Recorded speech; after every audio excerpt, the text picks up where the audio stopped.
We have an amazing webinar planned for you on the topic Vision, Purpose and Values by Michelle Nunez-Vaz.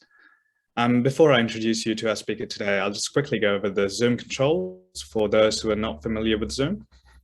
You can hover your mouse on the screen at any time for the buttons at the bottom to pop up, and you can click on the chat or Q&A button if you have any questions and type your question in there, and we will have a Q&A session at the end to answer all the questions. You can click the leave meeting button at any time you like, but we hope that you stay for the whole webinar because there's some great content in today's webinar. And without any further ado, I'd like to introduce our speaker today, Michelle Nunez-Vaz. She's got some great information for you all to take home, and we really hope you enjoy it. Welcome, Michelle. Thank you, Alan, and let's get straight into it. I value your time and taking the time out of the day to listen to this webinar, so I hope all of you attendees are going to get lots of value from this session. I am very excited to be delivering it to you. So, culture eats strategy for breakfast. What does Peter Drucker mean when he says this? Well, no matter how great your strategy is, if you don't have the right culture in your workplace, you won't get great results. So today's webinar is about 3 most influential drivers of a positive culture: clear vision, a clear purpose, and your core values.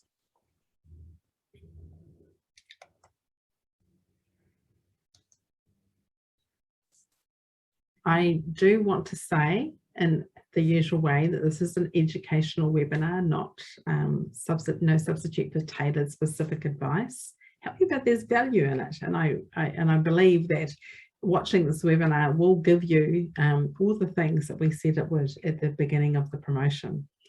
So let's look at today's agenda. We're going to go through the 3 cornerstones of culture, then delve deeper into how to develop your vision, how to develop your purpose, and to look at the core values of your business as well. And then how these culminate in an important business asset called the culture card. As I mentioned, if you think of a question, feel free to put it into that chat box or into the question and answer, and we will look at those at the end of the session. So let's get started about why workplace culture is so important. Well, studies have shown that businesses with a great culture will always significantly outperform those without. And that statement is both simple to understand and very hard to implement fully. So many of us have had a job in the past where we found the culture quite unhealthy. In a healthy culture, there's minimal politics, minimal confusion about job roles, high team morale, high productivity, and significantly lower turnover. And all of that creates an organization that's going to just hum and be more efficient and grow better. So your vision, your purpose, and your values that you put into your business are 3 key elements of culture. And if you spend time developing those key elements and then sharing them with your team and ensuring you, most importantly, live into them and truly believe in them, you'll create like a family, a sense of belonging in your team and your customers, and it will build an alignment right through your business, which helps it to grow. These cornerstones also act as a good filter in all decision making and making sure you're recruiting the right team members and the right customers are the right fit for you. So let's have a little bit of a closer look at each one, and then I can show you how you can put it together. I expect this webinar will finish about 12:45 today. The first cornerstone of culture is your vision. So according to research published in the Harvard Business Review, evaluating tens of thousands of working people around the world, effectively enlisting the hearts and minds of an organization and a shared vision of the future differentiates leaders from non-leaders. In short, A company without a strategic vision struggles to provide a meaningful context for all their goals, strategies, and implementation plans. Simon Sinek recently published a book called The Infinity Game. It's worth a read. And in that book, there's comparisons of companies who do have a great and infinite vision and those that don't. I am not going to spend time today going through those comparisons that Simon Sinek's done in his book. It's a very simple book and it's very much worth of a read. Jim Collins, who is another celebrated author, speaker, and consultant, developed the concept of your vision comprising of a core ideology and an envisaged future. And to break it down further, your core ideology considers of your core purpose and your core values.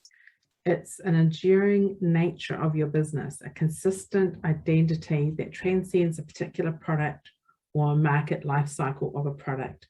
It goes beyond management fads. It goes beyond individual leaders.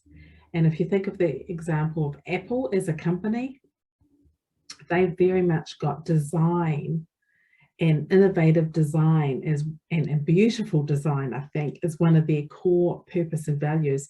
And of course, the products, you know, the iPod's been and gone. The products will change, but the purpose and the values won't. They remain core. The envisaged future translates that ideology into tangible goals. And they can be goals and strategic goals like 10 years or even a 30-year big, hairy, audacious goal. So big that you're forced to change the way that you work to achieve it, or a smaller goal for 1 year. So those things work in together, but vivid descriptions are essential to make a big goal tangible. So often big goals need milestone steps between them to enable you to make that big goal. So when I think of that, I always think of the man on the moon principle, where John Kennedy said, we're going to get a man on the moon and we're going to get him back again. But there were lots of steps and milestones that they had to do on the way of that big, audacious goal. So it's the same in business. If we have a big goal, we've got to make the smaller milestones. So both are important to get to a desired future state. So your purpose is important, your values become part of that and have more meaning because of your purpose. And your future vision can't be achieved without a stable foundation created by these purposes and values. They just go together like a beautiful circle. So how do you articulate your vision? Well, firstly, you've got to think about the time that you have that you're articulating. So are you thinking of a 1 year? What do you want to achieve in the next year? Are you thinking 3, 5 years? So first of all, you think about the time that you've got and what you want to focus on. And then there's some powerful points here that you can write down if you'd like to write your own vision statement. So write it in the present tense, not a future tense. Though it's future orientated, it's an identity you want to live into. So you're writing it in the present tense. You summarize it into a powerful phrase that you can remember. It's supposed to describe an outcome. And in your business, it'll be the best possible outcome you can dream of achieving. That's the vision. Use an ambiguous language. So language easy to understand. Evoke emotion. It's good to be passionate about your vision. You've got to get excited about it. You want to attract people to you that are going to get excited about your vision too. And it must build the same picture in people's minds. Unlike this photo that I've got, where you can have visions going all over the place if you don't have it articulated and clear, or the team could have different visions for why you're there. So there's some sins in strategy building. So I'm just going to mention those very briefly. Firstly, there's a sin of being delusional. So your vision overrides, you can't possibly achieve it. Myopia, so then a vision that's distorted by problems that you can't see in your organization, which will mean that you won't achieve your vision. A vision that's just a cut and paste of somebody else's vision. It's not truly authentic to you. Improvisation, where you've got a vision, but you've got no plan to get there. So that's just left to chance, and that's not a great idea. That's not what I'm talking about here. Inhibition, where you have a vision created, but it's not very clearly communicated to the team. And in fact, that's another whole topic, communication. And we're going to be talking about that leadership lessons, I think, sometime in November. I think I'm doing that webinar. But clear communication is so much important in communicating vision. Disorder. So that's when you have a vision, but then your team's not clearly identified where they fit into that vision. And so there can be a loss of morale. And then the vision is created as a one-off, and it's not taken into account the considerations of the economy, risks and issues that are facing the business. So when we're doing business plans right now, we are talking about COVID because it is relevant and it's real for us to think about. Here's some examples of some great vision statements. Tesla's vision is to create the most compelling car company of the 21st century by driving the world's transition to electric vehicles. Nike's vision is to bring inspiration and innovation to every athlete in the world. And they've defined an athlete as if you have a body, you're an athlete. The Nike vision doesn't even mention shoes or clothes, which doesn't matter. LinkedIn vision to create economic opportunity for every member of the global workforce. Here at Tax and Trust, we assist our clients to grow great businesses. And that means to us, we want our clients increasing their net worth every year. If we didn't have this vision, it would be easy to focus on making more money, driving revenue, increasing clients. These are smart goals, but it doesn't drive a healthy culture. So a vision is something that gives it a why, and it's bigger than making money. It helps myself and my team to get out of bed in the morning. It increases engagement and enthusiasm for our whole team. It helps us to recognize our wins. Our win isn't just achieving our tax numbers at the end of the year. Our win is when we hear a story of a client who is successful and how we've made a difference in creating these stories. Recently, I helped an owner of an electrical firm create this vision. We want to be a leading electrical service company known and trusted Auckland-wide. And we sat with that vision for about a year. We did a lot of other things in the business plan, so we didn't really have time to make that vision sing, but we had one. In that year, his business did grow and he added 3 new team members. And a year later, the whole team came in for a morning. And with a lot of extra work and thought, we came up with a new vision. We are leaders in innovative solutions for a smarter future. I love that vision. So the team as a group wanted to be innovative in their problem solving on the electrical work side, and the smarter future referred to everything being automatic and smarter going forwards. The owner of the email said in an email to us afterwards that he found the session incredible. It was just so awesome to see all the guys really contributing. It was one of my prouder moments as an employer, and awesome that the majority of this new vision came from my team. I couldn't be happier. So vision starts with the leader. However, when you get a whole team involved, the extra brain power brings a better vision and a much more buy-in by the team. So they're going out now in that little electrical business, really trying to be innovative in their problem solving. They've got a passion that's more than just getting the next job done. It's very worthwhile to take time out to create a vision. So you haven't got one, get started. If you need professional help, please reach out.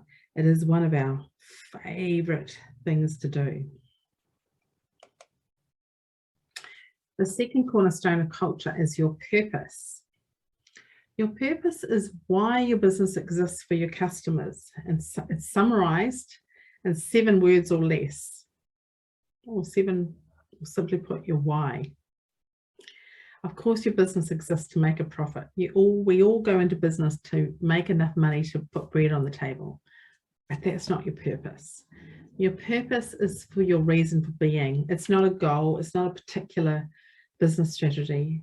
And it is important because, as Simon Sinek says, people don't buy what you do, they buy why you do it, which leads me to the golden circle.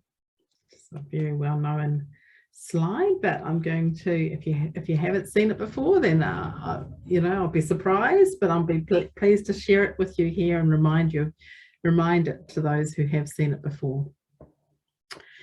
To understand your purpose, let's look at the golden circle. Most businesses first describe what it is they do. I'm an accountant. You're a builder. Followed by how they do it.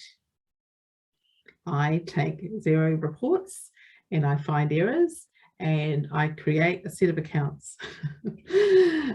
Builder takes wood and makes something constructive out of it. That's the how. They often fail to describe why they do it. So if you are communicating why first, then you are building an emotional connection with your customers. I am an accountant because I love helping clients grow great businesses. And I can talk about what a great business is as a separate plan. I build buildings because I love creating new spaces for people to live in, or improving things, or whatever your purpose is, developing a new future, or whatever your real passion is. It may not be anything to do with building. It could be something that will stay with you. I like helping people. So whatever you do in life, it requires this helping thing. So how do you describe your why or your purpose? Well, firstly, you have to have a clear purpose about why you exist for your customers. And it should be, as I said before, about 5 to 7 words. When you have a clear purpose, it's easier to achieve alignment of thinking, so your staff can be focused in on that as well.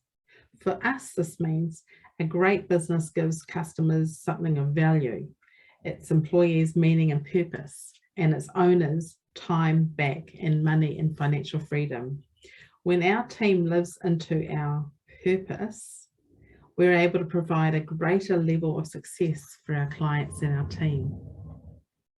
The other day, I was asked to review another chartered accountant's accounts and work papers. It's something we have to do as chartered accountants. I have to get mine reviewed, peer reviewed is what they're called. And I reviewed the set of accounts, and the work papers were excellent. Absolutely excellent. Everything reconciled with the work papers. They were fantastic. I don't know how many hours that they spent on them, but they were fantastic. However, the company was almost insolvent, and there was no mention of that anywhere in any of the work papers, and I felt that was sad. So hopefully, when my team are preparing a set of accounts, we're looking at the results, not just doing a good job of preparing it. That's what I'm talking about here. Once you've articulated your purpose, you can then talk about your unique selling point and what makes you different from the competition. And when your customers understand your why and how, and then you can discuss your what, the products or services you offer to achieve your why. And one of the the newsletters that I sent out promoting this service, I did suggest that people watched a clip from Michael Jr. And if you haven't spent 3.5 minutes watching it, I do encourage you to do so, because I think it uses music in a very easy way to sum up why having a strong purpose statement is so valuable. Michael J. said in his career as a comedian, it took off very simply when he gave up trying to get people to laugh and changed it to going out to give his audience something. He aimed to give rather than get. And he said once, or even though his resources were the same, his opportunities were the same, instead of aiming to be served by laughter, he was aiming to give an opportunity to laugh and serve others. And as a result, he found himself enjoying his job more and giving more revelation and joy to others. So it's about a mindset shift. How do you find what your purpose is? Well, one of the recommendations I've heard is to find a friend that loves you, not a spouse, not a family member, but a friend, and say, why are we friends? What is it about me that you like to be around?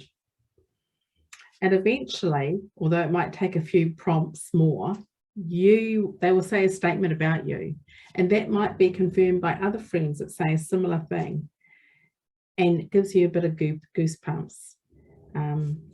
That's starting to get to what your why might be all about. So 5 characteristics of a good purpose, according to Jim Collins. Firstly, inspiring to your team. Something is going to be valid in 100 years. This means it's broad enough to capture what you do, but not specific to a particular product or service you're delivering on right now. It should help you consider what you could be doing but aren't. So, such as these educational webinars, that is something that is more specific to growing a great business than just completing a tax return. So that's why we're trying to do this regularly and to increase the education of our clients through the service. It will help you decide what you can be doing and also what you won't be doing and what's not as important for you. And maybe for my team, I don't actually need them to spend 2 hours on every working paper for every client. It should be truly authentic to the business. So you can't copy somebody else's purpose. It doesn't work. It's not a cut and paste thing. You can't make up one thinking that'll do. You've got to live into it. It's got to be authentic to you. In the end, you'll know it. It just feels right. And I've been in so many rooms now doing these business plans with people. I don't even know how many I've done, but lots. And it just, when you get it, oh my gosh, it's just a magic moment. And every time, I just love doing this type of work. So let's look at these purpose statements. Telstra is to accelerate the world's transition to sustainable energy. Notice the purpose statement doesn't mention vehicles. So it opens up Telstra other opportunities in the sustainable energy market. Maybe buses, trucks. Netflix is to entertain the world. Zoom's to make video communication frictionless and secure. Southern Cross purpose statement is we are with you. It's an insurance company, but it's a really warm and fuzzy purpose statement, and they put out some amazing ads to say that. To add a purpose statement, we believe every day is an opportunity to improve. So Toyota is a company which eyes are always on the road ahead. We're looking for better ways to be safer, to go faster, to go further on a tank of gas, to help the earth, to strive for constant improvement in all they do. And Toyota, because of this constant improvement as part of their purpose statement, they spend a lot of money marketing with athletes, because of course athletes are also wanting to constantly improve. So that helped them make decisions on to who to align with. And I loved Toyota's ads in Crazy We Believe during America's Cup. I just thought it was amazing. And Dream the Impossible was one that they used for the Olympics. So they all come out of these purpose statements. So purpose statement for big companies and for small companies, because big companies start off small. We all start small. It's something that you want to be inspiring to you and your team and to be valid in 100 years. Although, of course, you can change it if you think of one that's better in the future. The third cornerstone of your culture is core values. These are timeless guiding principles that speak from the heart of your business. Your core values are like a set of fundamental rules of engagement for you and your team and your customers. They should act as decision-making filters. If a possible decision doesn't align with core values, you should consider other options which do. Numerous studies, again, reflect that core values are a key driver of team engagement. This means less sick leave, lower team turnover, less recruiting, less money recruiting, less rework, better communication, higher innovation, higher productivity, higher profitability. Your core values can be used to resolve conflict. Are both parties in the conflict living up to core values? And you can use your core values to guide desired behavior and come up with a resolution. So core values are the heart of your identity. What does that mean? Let's take a look.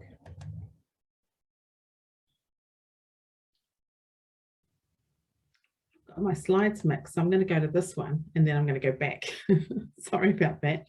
So let me introduce you to the identity iceberg, which demonstrates the impact of values have on our actions or behavior. So if you think of an iceberg, there's a little bit of the iceberg above the surface. So above the surface, we have our actions, which are visible, but these are simply the tip of the iceberg. They are what we, our clients, our team members see and experience, but they are always driven by what's beneath the surface. Immediately beneath the surface are our habits. Habits are decisions that you've made from thinking about things that you want to habitually do in your life. For example, I want to get to bed by 10 o'clock because I want to get up by 7 and I want to have energy, whatever. It's a simple habit that you've created. Beneath your thinking is beliefs about what's important to you, and beneath that, at the bottom of our identity, is our personal values. So as a business and as a team, you need to delve deep below the surface to capture the values which reflect your identity, your brand, and bring them up to the surface to allow them to be communicated and lived into, and consciously get the behavior that we want. I'm going to have to go back to that slide that I missed, so just excuse me as I go back to this one. So core values, oops, now I've gone too far. No, I have said that. I am so confused. I'm sorry. I have said that they reduce higher profitability through having them. Okay. Each of your core values need a clear definition so that everybody understands what they mean. To get your core values means you need some uninterrupted time. So you have to take time out of the business. You can go off the site of the business. It may take up to half a day. Sometimes it can take a day, depending on the size of your team. You recommend that we use an experienced facilitator to guide the process. This ensures everyone's point of view is heard and no one dominates the outcome. When we did this, I really enjoyed being one of the team rather than the facilitator. So it's really important to not facilitate your own values. The brainstorming is a process and involves everybody, and you identify all the possible values that everybody believes in, and then basically you bring them together and you try to find 5 that all of the team can agree on, and then distill them into what each value means to the team and find a definition that works. You've got to avoid hygiene values like we are professional, we do a quality service, we are honest. Those are expected. Now you've got to find values that you want to live into, that are going to call you all into account. So here are some core values that another firm has found: family first, passion, empathy, respect, refine. There's another one. We believe in balance in our lives and agility. Innovation is important, walking the talk, appreciation, sustainability, recycling knowledge. That's a good one for us too. This is tax and trust one that we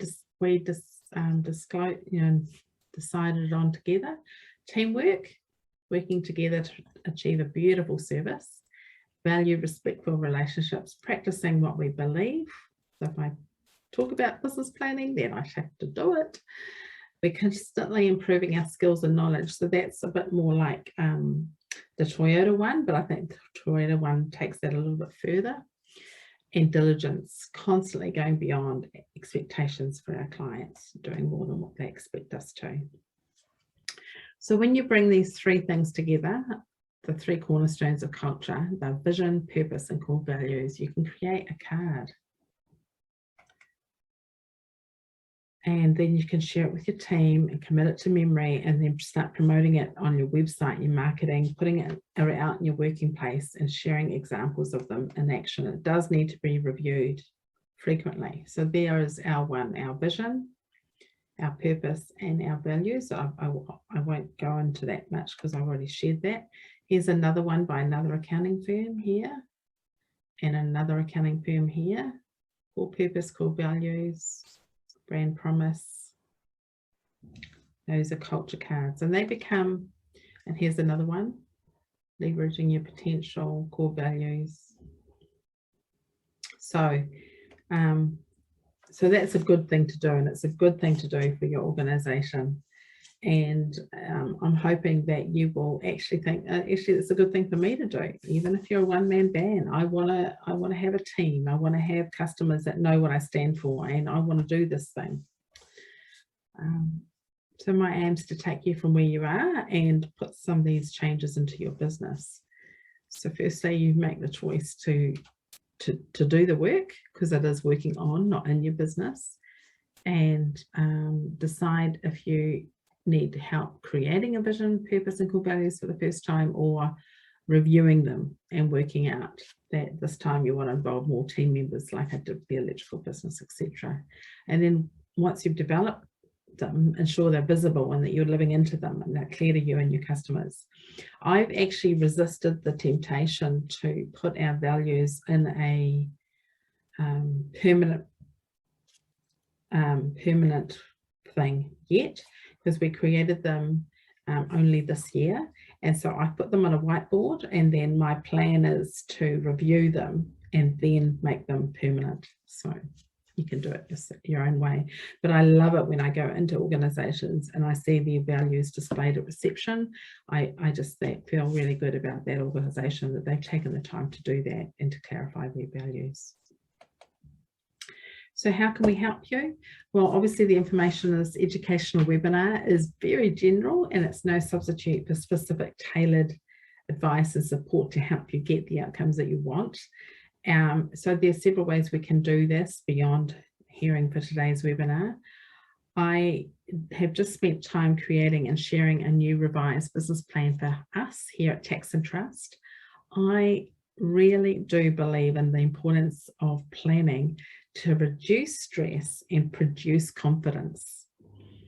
So it might be that you also will benefit from taking some time out for yourself, or with facilitation, with your team perhaps, and think about, we've got 12 weeks to Christmas or end of the year. How can you most maximize the next 12 weeks?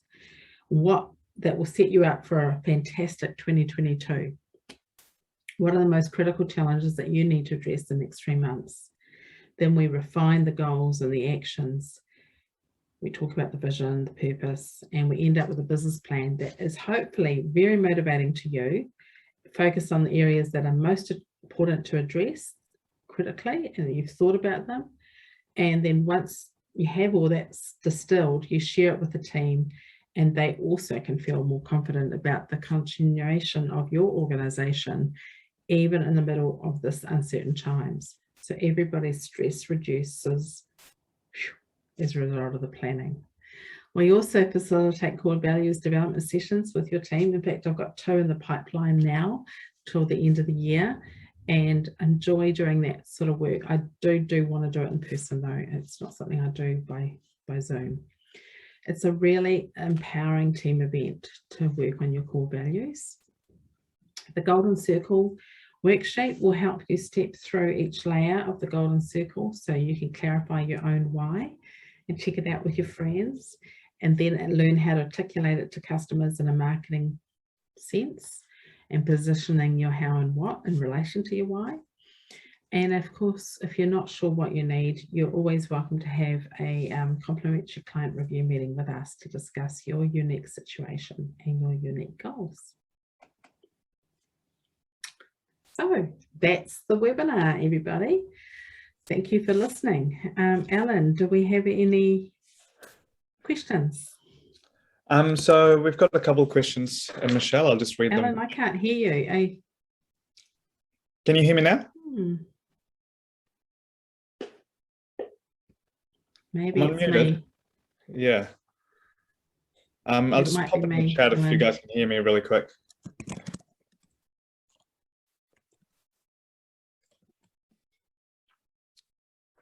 Okay, so the first question, Michelle, is how long does an annual budget plan take if we do it through tax and trust? Okay, how long does an annual business plan take? Well, we always, when we do a business plan, we always have about an hour of pre-work required, maybe less, but that's work that you do yourself. So if you come into the webinar, then it's a little bit you're more prepared for the special questions that we're going to be doing. And then it's 4 hours in one session that we do for an annual business plan. Sometimes it goes to 4.5 hours.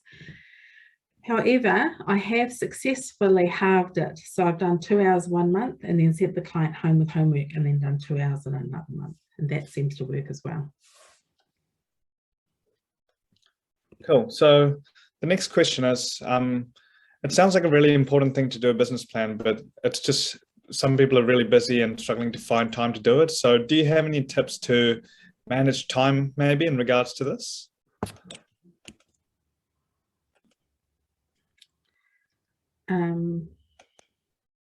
So it's always difficult to find time to work on your business. It is always difficult. You have to really want to do this to find that time and then set it aside.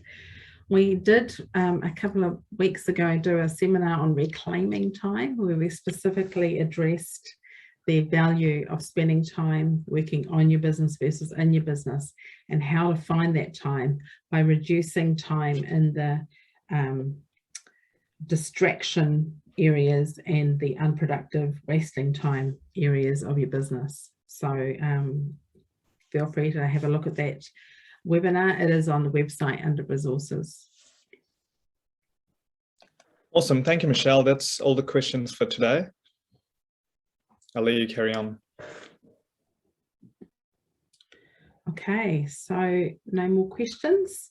We'll click through to the next slide. So, and my parting thought is leadership is the capacity to translate vision into reality. And so obviously, although I think it's fantastic setting a vision and it's awesome to have a purpose statement, core values, you've got to make it work. It's no good having a lofty vision and then doing no action. So it's all about action.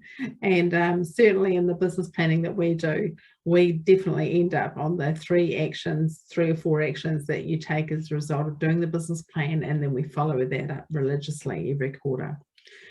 So I'm wondering for you, what action are you going to take as a result of watching today's webinar?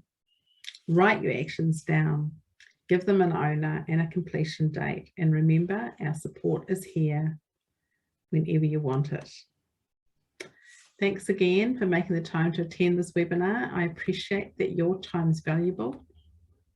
There should be an exit survey following this. If you can write down how you found the webinar, if you found it valuable, or any other feedback about topics that you'd like us to see from us. I hope we've given you some ideas to ponder and some clear next steps for you and your business.